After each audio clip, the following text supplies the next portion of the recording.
আল্লাহ আমার রব, এই রবি আমার সব। দামে দামে তন মনে তারি অনুভব। তোমার দুনিয়াতে আমি যেদিকে তাকাই, অথই নিয়ামতে ডুবে আছি সবাই। পাক পাখালির গানে শুনি তসবি কলরব, তসবি কলরব। আল্লাহ আমার রব, এই রবি আমার সব। আসসালামু আলাইকুম। প্রিয় দর্শক, আপনারা যারা দেশে আছেন প্রবাসে, সবাইকে অনেক অনেক প্রীতি ও শুভেচ্ছা। শুরু হলো আপনাদের প্রশ্ন নিয়ে আপনাদের এই প্রিয় অনুষ্ঠান আপনার জিজ্ঞাসা। আপনাদের সাথে আছে আমি জয়নুল আবেদিন আজাদ। আজকেও আপনাদের প্রশ্নের জিজ্ঞাসার জবাব দিচ্ছেন বিশিষ্ট আলেম ডক্টর মোহাম্মদ সাইফুল্লাহ। আসসালামু আলাইকুম ওয়া রাহমাতুল্লাহি ওয়া বারাকাতুহু। প্রিয় দর্শক, চলুন তাহলে জিজ্ঞাসার জগতে। শুরুতে একটি চিঠি, এটি যিনি পাঠিয়েছেন নাম প্রকাশে অনিচ্ছুক। চিঠিটি পাঠানো হয়েছে দক্ষিণ দনিয়া নূরপুর থেকে। লিখেছেন, ইবনে সিরিন এবং অন্যান্য আরও অনেকের নামে বাজারে অনেক স্বপ্নের ব্যাখ্যার বই কিনতে পাওয়া যায়। আমরা কি এগুলি পড়তে পারবো? স্বপ্নের ব্যাখ্যা জানা কি প্রয়োজন? এই বই পড়তে কোনো আপত্তি নেই, পড়তে পারেন, কিন্তু পড়েও কোনো লাভ নেই। কারণ স্বপ্নের ব্যাখ্যা তিনি করেছেন যেই বিষয়কে ভিত্তি করে, সে বিষয়টি শুধুমাত্র তিনিই জানেন। কারণ এটার ভিত্তিটা একটু ভিন্ন জিনিস, এটা অনেকটা অভিজ্ঞতার সাথে জড়িত বিষয়। বাকি অনেক বই আছে ফালতু বই। ইবনে সিরিন রহমতুল্লাহ আলাইহি সহ আরও অন্যান্য ওলামায়ে কেরামের দিকে এটাকে সম্পৃক্ত করা হয়েছে বা বলা হয়েছে যে উনাদের বই। আসলে আদৌ কি উনাদের বই কিনা সেখানেও সন্দেহ আছে। আর এগুলো পরে আপনি নিজে স্বপ্নে তাবির করতে পারবেন না। মানে এর উপর নির্ভর করে স্বপ্নে তাবির করা এটা মানে বৈধ নয় বা উচিত নয়। বাকি রয়ে গেছে আপনার প্রশ্ন, সেটা হলো মানে আমরা কি মানে স্বপ্নের তাবির জানাটাকেও না, স্বপ্নের তাবির জানাটাও খুব বেশি গুরুত্বপূর্ণ বিষয় না। কারণ স্বপ্নে মানুষ বিভিন্ন ধরনের জিনিস দেখে, তার মধ্যে কিছু আছে আদগাস ও আহলাম। কোরআনের মধ্যে বলা হয়েছে আদগাস ও আহলাম হচ্ছে মানুষের কল্পনার প্রশ্ন, মানে অনেক বিষয় আছে, মনোজগতের কিছু বিষয়, মানসিক বেশি, মানসিক মনস্তত্ত্বের মানসিক চাপ যেগুলো আছে সেগুলো এসে স্বপ্নে মানুষদেরকে বাধা, মানে বিভিন্ন ধরনের মানে প্রতিচ্ছবি এসে যায়। আর স্বপ্নের কিছু বিষয় আছে যেগুলো আল্লাহ সুবহানাহু ওয়া তাআলা অনেক সময় বান্দাদেরকেও দেখান। এখন এই দুইয়ের মধ্যে পার্থক্য করার বিষয়টি মূলত মানে সবার পক্ষে সহজ না, এবং আন্দাজের উপর যে কোনো ব্যক্তি এখানে ট্রিটমেন্ট করতে গেলেই, চিকিৎসা করতে গেলে সে ভুল করে ফেলবেন। ভুল চিকিৎসা হলে তো বিপদ। ভুল চিকিৎসা হলে বিপদ হয়ে যাবে। তো এই জন্য মানে এটা জানাটা খুব বেশি অপরিহার্য বিষয়ও না। যদি কোনো কারণে স্বপ্ন আপনি মনে করেন যেটা দুঃস্বপ্ন, খারাপ স্বপ্ন, আপনি আল্লাহ রাব্বুল আলামিনের কাছে এর জন্য ফানা চান, আল্লাহ সুবহানাহু ওয়া তাআলার কাছে ক্ষমা প্রার্থনা করেন, এবং আপনি ওই অবস্থা থেকে আল্লাহ তাআলার কাছে আশ্রয় প্রার্থনা করেন। আর যদি মনে করেন যে না, একটা সুসংবাদ, আল্লাহ রাব্বুল আলামিন শুকরিয়া আদায় করেন, অসুবিধা নেই। তাহলে কিন্তু স্বপ্ন দেখার পর আপনি এটাকে দোয়া করা যাবে। দোয়া করা যাবে। এর জন্য আপনাকে মানে তাবির জানতেই হবে, মানে এই ব্যাপারটা এমন নয়। তাবির জানার কাজটি মূলত আমাদের দায়িত্বের মধ্যে পড়ে না। কিন্তু যদি কেউ জানেন, সেটা অতিরিক্ত জ্ঞান, তার অতিরিক্ত জ্ঞান হাসিল হলো বিষয়টি নিয়ে, যদি কারো পক্ষে সম্ভব হয় সেটা তিনি করলেন। তবে এটা বাধ্যতামূলক বিষয় নয় যে জানতেই হবে। এবং এই ধরনের বইপত্র কালেকশন করে অনেকে দেখা যায় যে তিনি স্বপ্নে তাবির করেন এবং লোকদেরকে অহেতুক মানসিক রোগীতে পরিণত করেন। মানে এই ধরনের ঘটনা আমার কাছে অনেক এসেছে বা অনেক কথা আমি শুনেছি। আসলে মানে স্বপ্নে সে হয়তো মানে মানসিক কল্পনার কারণেই, কল্পনাপ্রসূত অনেক জিনিস তার রাতের বেলায় ঘুমের মধ্যে দানা বেঁধেছে, ঘুমের মধ্যে এসে সেটা প্রতিচ্ছবি এসে মানে হচ্ছে। আর মানে এই ধরনের একজন মনে করেন হাফ এই বিষয় সম্পর্কে জ্ঞান নিয়েছে যে, অথবা মানে কিছু বই, স্বপ্নের তাবিরের বই, সোলাইমানি তাবির নামা, তারপর আরও কী কী এরকম আছে মার্কেটের মধ্যে, এই ধরনের তাবির নামা পড়ে যারা আলেম হয়েছে, শেষ পর্যন্ত দেখা গেল যে তার কাছে গিয়েছে আর সে এই লোকটাকে মানসিক পাগলে পরিণত করেছে। মানে আপনার এই হয়ে যাবে, ওই হয়ে যাবে। যখন মানুষদেরকে ভয় দেখানো হয়ে গিয়েছে, তখন সে মানসিকভাবে একটা চাপ তার উপর পড়ার কারণে সে মানসিক সমস্যাগ্রস্ত হয়ে গেছে। সুতরাং এই ধরনের কাজ কিন্তু মানে কেউ করা ঠিক না। সবচেয়ে উত্তম হচ্ছে এটাকে এড়িয়ে যাওয়া যথাসম্ভব। এবং আল্লাহ রাব্বুল আলামিনের দিকে মানে ন্যস্ত করা।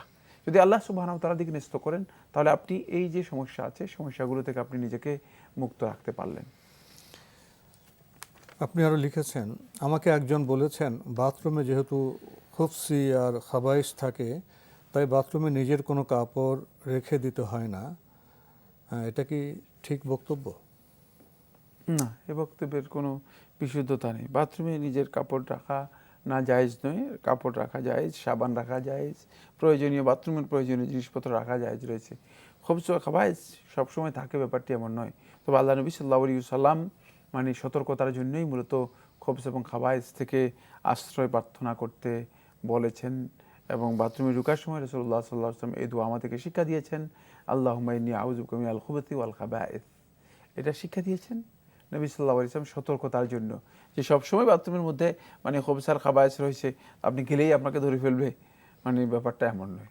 ব্যাপারটা এমন নয়, বরং মানে এই আশ্রয় প্রার্থনা করলে আপনার কোনো কারণে যদি অনিষ্ট করার কোনো স্কোপ থাকে, সে অনিষ্ট তারা করতে পারবে না, যেহেতু আপনি আশ্রয় আল্লাহ রাব্বুল আলামিনের আশ্রয় নিয়েই তারপর আপনি বাথরুমে প্রবেশ করেছেন।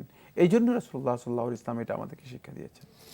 আর খুফসি ও খাবাইশ বলতে আমরা কি বুঝবো? খুবস মানে পুরুষ শয়তান থেকে বোঝায়, খাবাইস নারী শয়তানদেরকে বোঝায়। খুবস বলতে মানে নিকৃষ্ট বস্তু বোঝায়, আর খাবাইস বলতে মূলত শয়তান জিনদেরকে বোঝায়। এ নিয়ে দীর্ঘ একটা আলোচনা রয়েছে, দুইটা ব্যাখ্যা আমরা উল্লেখ করলাম।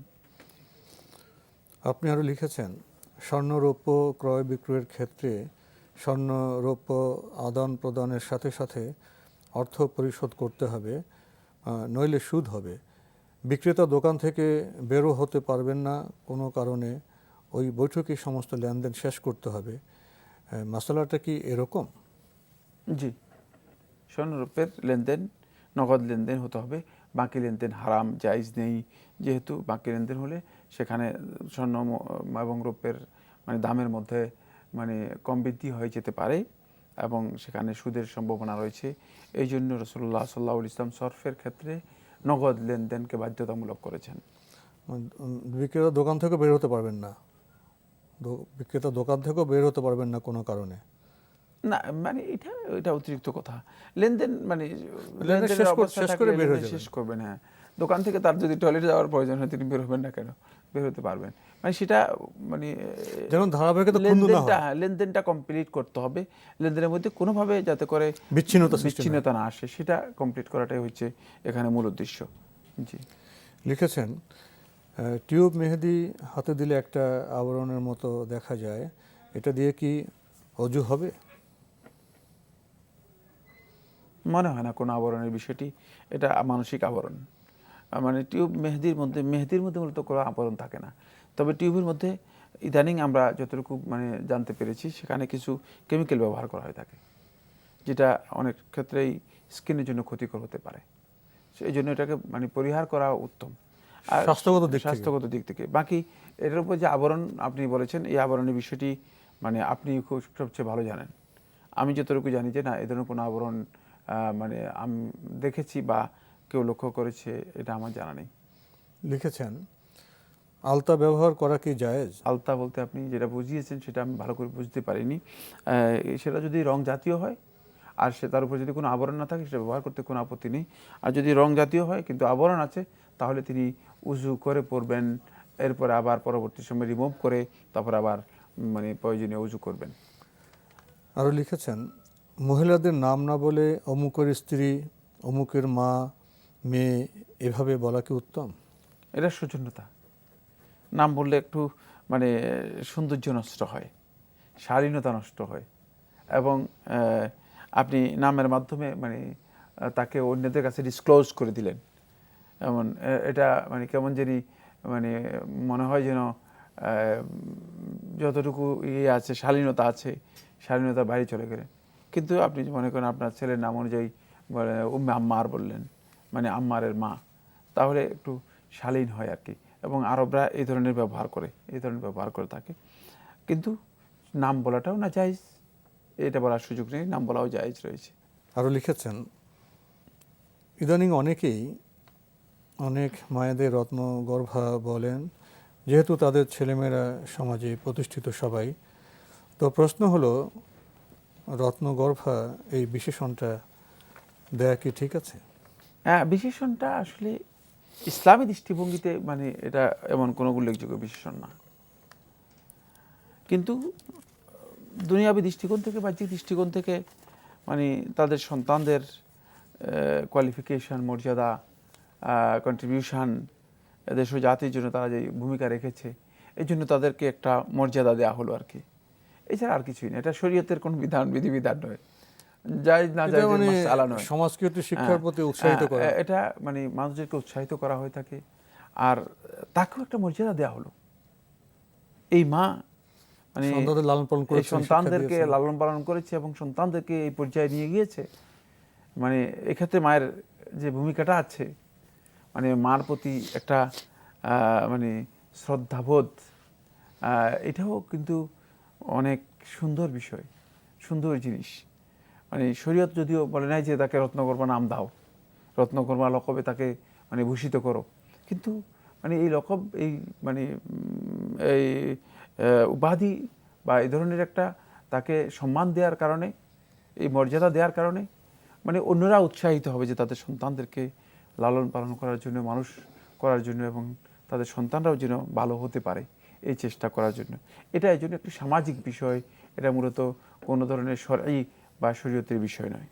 আমরা দীর্ঘ চিঠিটি পড়ছিলাম, পাঠানো হয়েছে দক্ষিণ দুনিয়া নূরপুর থেকে। আরও লিখেছেন, ঘরের ভিতরে নারীরা কি মাথার কাপড় ফেলে রাখতে পারবে কেউ না থাকলে, ঘুমানোর সময়ও? মাথার কাপড় তিনি ফেলতে পারেন, ঘুমানোর সময় ফেলতে পারেন। এটি ঘরের ভিতরে যদি তার করে, এতে নাজায়েজ কিছুই নয়। তবে যদি অন্য পুরুষ থাকে, উত্তম হচ্ছে মাথার কাপড় মানে মাথায় দেয়া, এটা শালীনতা সৌন্দর্যের জন্য। কারণ এমনি মাহরামদের সামনে মাথার কাপড় দেওয়াটা বাধ্যতামূলক নয় বা সতরের মধ্যে অন্তর্ভুক্ত নয়। লিখেছেন, শরীরে হরমোন বেশি থাকায় অনেকেরই অতিরিক্ত মাত্রায় লোম হয়ে থাকে। এক্ষেত্রে ইন্টারনাল পার্টের লোম ফেলার সীমা কি? না, যদি সেটা আপনি মনে করেন যে অতিরিক্ত এবং সৌন্দর্য নষ্ট করে, তাহলে একদল উলামায়ে কেরাম এটাকে জায়েজ মনে করেছেন, এবং এই বিষয়ে এই যুগের শ্রেষ্ঠ গবেষকদের মধ্যে একজন শেখ মোহাম্মদ আল মুখতার হাফিজাহুল্লাহ তাআলা, তিনিও এটাকে জায়েজ মনে করেছেন। জায়েজ মনে করেছেন, যদি মনে করে যে সেটা অতিরিক্ত সৌন্দর্য নষ্ট করছে, তাহলে সেটা রিমুভ করতে পারেন, মানে সেটাকে করতে পারেন, রিমুভাল দিয়ে রিমুভ করে ফেলা। রিমুভ করতে পারেন। লিখেছেন, কোরআনের আয়াতে সেজদা দেয়া ওয়াজিব নাকি সুন্নাত? আমি শুনেছি শুধুমাত্র তেলাওয়াতকারীকে সেজদা করতে দেখলেই শ্রোতা সেজদা করবে, অন্যথায় নয়। হ্যাঁ, তেলাওয়াতকারীর সেজদা করাটা সুন্নাত। আর যদি কেউ কোরআনের তেলাওয়াত শুনেন, তিনিও সিজদা করবেন, তার জন্য সিজদা করা সুন্নাত। তবে তিনি মানে শ্রোতা হতে হবে, মানে কোরআন তেলাওয়াতের শ্রোতা হতে হবে। রাস্তা দিয়ে এক ব্যক্তি চলে যাচ্ছে, হঠাৎ করে তার কানের মধ্যে আওয়াজ গিয়েছে, তার জন্য সেটা সুন্নাহ নয়। জি, এখানে যে বললো জি, জি, তেলাওয়াতকারীকে সেজদা করতে দেখলেই শ্রোতা সেজদা করবে, অন্যথায় নয়। না, একথা শুদ্ধ নয়। না, যিনি শুনবেন না, শ্রোতা হিসেবে, হ্যাঁ, শুনলে তিনি যদি আয়াত শুনেন, মানে শ্রোতা তেলাওয়াতকারীর মানে তেলাওয়াত শুনছেন, তখন তিনি সিজদা করবেন, সিজদা করাটা তার জন্য সুন্নাহ। কিন্তু তিনি এমনি শুনছেন না, তার কানে আওয়াজ গিয়েছে, অথবা মাইকে বলা হচ্ছে, হঠাৎ করে আওয়াজ কানের মধ্যে আসছে, এই সমস্ত ব্যক্তি সিজদা দেবেন না, তারা সিজদা দেওয়ার দরকার নেই, সিজদা দেওয়া সুন্নাহ নয়। যিনি আসলে শ্রোতা, যিনি শুনছেন, হ্যাঁ, মানে তেলাওয়াতটা শুনতেছেন, তেলাওয়াতের শ্রোতা। জি, হঠাৎ শ্রোতা নয়। হঠাৎ শ্রোতা নয়। জি, লিখেছেন, গোটা শরীর এমনকি চোখও ঢেকে নেয়া মাহরাম 14 জন ব্যতীত অন্য কারো সাথে কখনো কথা না বলা সম্ভব হলে কি এভাবে পর্দা করা উচিত? সম্ভব হবে কিনা সেটা আমি জানি না, এভাবে পর্দা করা সম্ভব হবে কিনা আমার জানা নেই। তবে কেউ যদি সমস্ত শরীর ঢেকে নেন, সৌন্দর্য ঢেকে রাখেন, বাহির হওয়ার জন্য এই পর্দা করেন, তাহলে সেটা না জায়েজ নয়, জায়েজ। কিন্তু এটা বাহির হওয়ার জন্য, এটা মানে বাহিরে যদি কোনো কারণে তিনি বের হন এর জন্য। এখন তিনি যদি ঘরের মধ্যেও এই ধরনের পর্দা করেন, তাহলে তার জন্য এটা অতিরিক্ত বাড়াবাড়ি হতে পারে, বাড়াবাড়ি হতে পারে, মানে সেক্ষেত্রে বাড়াবাড়ি হওয়ার সম্ভাবনা আছে। যে আর বললেন মহরম 14 জন ব্যতীত অন্য কারোর সাথে কখনো কথা না বলা, মহরম ছাড়া অন্য কারোর সাথে কি কখনো কোনো প্রয়োজনে কথা বলা যাবে না? না, কথা বলা তো মানে সকলের সাথে জায়েজ, প্রয়োজনীয় কথা সকলের সাথে বলা জায়েজ রয়েছে, এটা পর্দার মধ্যে অন্তর্ভুক্ত নয়, এটি পর্দার মধ্যে অন্তর্ভুক্ত নয়। মানে অনেক জিনিস আছে আমরা নিজেরা অতিরিক্ত বাড়াবাড়ি করেই সেটা বৃদ্ধি করে নিচ্ছি। মানে ইসলাম যে সমস্ত বিষয় অনুমোদন দিয়েছে সেগুলোকে নিজে বাড়াবাড়ি করার কোনো দরকার নেই। কথা বলা নারীদের সাথে, নারীরা অন্য পুরুষদের সাথে জায়েজ যদি প্রয়োজন হয়, প্রয়োজনে কথা বলা জায়েজ, কিন্তু মানে এমন কোনো কথা বলা জায়েজ নেই যে কথার কারণে মূলত নৈতিক কোনো অবক্ষয় অথবা যৌন কোনো সুড়সুড়ি দিতে পারে। সেটা তো অন্যায়, সেটা তো বলার প্রশ্ন আসে না। সেটা জায়েজ নেই, সেটা জায়েজ নেই। কিন্তু এমনি প্রয়োজনীয় কথা বলতে পারেন, প্রয়োজনীয় বিষয়ে মানে জিজ্ঞাসাবাদ করতে পারেন, সেটি জায়েজ না জায়েজ নেই। আরও লিখেছেন মহিলাদের পর্দা করার ক্ষেত্রে বাড়াবাড়ি কখন হয়ে যায়? ওই বাড়াবাড়ি ওর আগে যেটা বলেছেন সেটাই বাড়াবাড়ি হয়। বাড়াবাড়ি হচ্ছে আপনাকে পর্দা করার জন্য বলা হয়েছে যে আপনি বাইরে যখন আসবেন আপনার সৌন্দর্য আপনি ঢেকে আসবেন। আপনি ঘরের মধ্যেও মানে আত্মীয় স্বজনের সামনেও, এমনকি অনেকে আছে যে মহিলাদের সামনেও মানে পর্দা করতে, মানে কাপড় চোপড়, মানে তারপরে এমন অবস্থা যে মনে হয় যেন মানে এটা কোনো অবরুদ্ধ কারণে, অবস্থা। হ্যাঁ অবরুদ্ধ একটা অবস্থা, কোনো কারণে যদি মানে মহিলারা দেখে যায় তাহলে গুনাহগার হয়ে যাবেন। মানে তারপরে কারোর সাথে কথা বলা, হ্যাঁ কারোর সাথে কথা বললে তিনি তার পর্দা লঙ্ঘন হয়ে যাবে, তারপরে কোনো কারণে তিনি যদি ঘর থেকে বের হন পর্দা লঙ্ঘন হয়ে যাবে, ইত্যাদি ইত্যাদি। মানে এগুলো হচ্ছে বাড়াবাড়ি।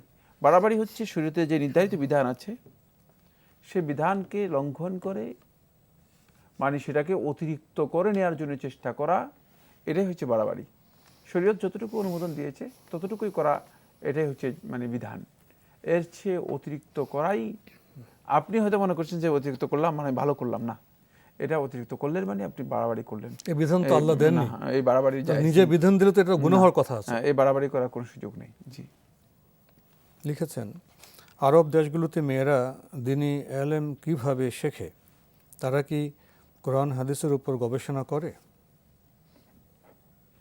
হ্যাঁ, আরব দেশে তো মানে দ্বীনি ইলম কিভাবে শিখে, খুব সহজ কথায় তারা প্রতিষ্ঠানগুলোতে তাদের শিখতেছে, তাদের মাদ্রাসাগুলোতে, তাদের শিক্ষা স্কুলগুলোতে, প্রতিষ্ঠানে গিয়ে শেখেন। কলেজগুলোতে তারা সেগুলো শিখতেছে এবং ব্যাপকভাবে ইসলামের উপর তো তাদের মানে মেয়েদের পড়ালেখার মান অনেক অনেক ভালো আমরা লক্ষ্য করে আসছি।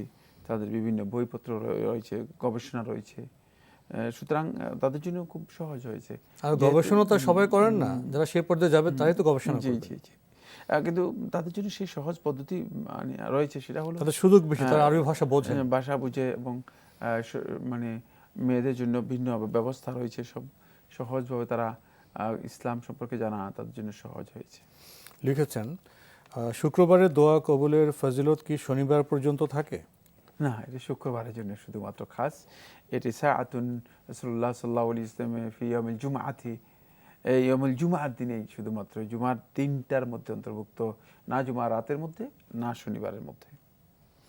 লিখেছেন 5 ওয়াক্ত সালাতের জন্য অজু করে ফরজ সালাত পড়ার সময় কি তাহিয়াতুল অজুর নিয়ত করলে ওই সালাতের ফজিলত পাওয়া যাবে নাকি আলাদা আদায় করতে হবে? না, তাহিয়াতুল ওযু এর নিয়ত করলেই আপনি তাহিয়াতুল ওযু আদায়, যদি 2 রাকাত নামাজ আদায় করে থাকেন তাহলে অবশ্যই এর সওয়াব পেয়ে যাবেন।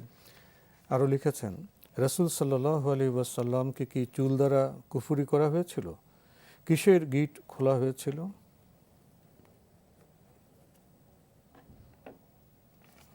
সেটা চুল এর মধ্যে ছিল, ব্যাপারটা এমন নয়। সম্ভবত কোনো ধরনের তাগা অথবা এই জাতীয় কিছু হতে পারে। সেখানে তারা মানে গেট দিয়ে মানে রাসূল সাল্লাল্লাহু আলাইহি ওয়াসাল্লাম যে জাদু করেছিল, ওয়ালিদ ইবনুল আসম এর মেয়েরা এই কাজটি করেছিল, হাদিস দ্বারা যেভাবে সাব্যস্ত হয়েছে। সেটি 11টি মানে গিট ছিল, 11টি গিট ছিল। তো আল্লাহ সুবহানাহু ওয়া তাআলা কোরআন কারীমের মধ্যে 11টি আয়াত অবতীর্ণ করেছে। প্রত্যেকটি গিট, এই আয়াতগুলো যখন পড়ে মানে ফু দেওয়া হয়েছে তখন খুলে গিয়েছে। মানে সুতরাং সর্বোচ্চ মানে জাদুকরের জাদু নষ্ট করার জন্য অথবা সর্বোচ্চ যারা মানে এটাকে কি বলা হয়, তাকে কুফরি কালাম করে, মানে কুফরি কালাম করবে, তাদের এটা নষ্ট করার জন্য মূলত কোরআনে কারীমের এই দুটি সূরাই যথেষ্ট। সূরা ফালাক এবং সূরা সূরা ফালাক, নাস। সূরা নাস, এই দুটি সূরাই যথেষ্ট, যেহেতু এই দুটি সূরার মাধ্যমেই আল্লাহ সুবহানাহু ওয়া তাআলা এই রাসূলুল্লাহ সাল্লাল্লাহু আলাইহি ওয়াসাল্লামকে যে জাদু করা হয়েছিল, রাসূলুল্লাহ সাল্লাল্লাহু আলাইহি ওয়াসাল্লামকে যেভাবে মানে তারা চেষ্টা করেছিল কষ্ট দেওয়ার জন্য, সেখান থেকে রাসূল সাল্লাল্লাহু আলাইহি ওয়াসাল্লামকে আল্লাহ সুবহানাহু ওয়া তাআলা ফানা দিয়েছেন। সুতরাং এই দুটি সূরাই যথেষ্ট এর জন্য। তো আজকে আমাদের এখানেই শেষ করতে হচ্ছে। আপনাকে অনেক ধন্যবাদ। আপনাকে অশেষ ধন্যবাদ। প্রিয় দর্শক, আমরা জানি কালাম গুরুত্বপূর্ণ বিষয়, প্রয়োজনীয় বিষয়, জ্ঞানের বিষয়, আবার কুফরি কালামও আছে। ভালো মানুষ আছে, মন্দ মানুষ আছে, ভালো জ্ঞান আছে, মন্দ জ্ঞান আছে। আসুন আমরা ভালোর দিকে যাই। চিঠি লিখুন, প্রশ্ন পাঠান আমাদের ঠিকানায়। পরিচালক আপনার জিজ্ঞাসা, এনটিভি, বিএসসি ভবন, 7ম তলা, 102 কাজী নজরুল ইসলাম এভিনিউ, কারওয়ান বাজার, ঢাকা 1215। আপনারা ইমেলও করতে পারেন। আমাদের ইমেল অ্যাড্রেস আপনার জিজ্ঞাসা @ntvbd.com। প্রিয় দর্শক, আপনারা আমাদের এই অনুষ্ঠানে এনটিভি অনলাইনেও দেখতে পারবেন। ভিজিট করুন www.ntvbd.com। দর্শক, আপনারা সবাই নিরাপদে থাকুন শান্তিতে। আসসালামু আলাইকুম। আল্লাহ আমার রব, এই রবি আমার সব, দামে দামে তুন মনে তারি অনুভব। তোমার দুনিয়াতে আমি যেদিকে তাকাই, অথই নিয়ামতে ডুবে আছি সবাই।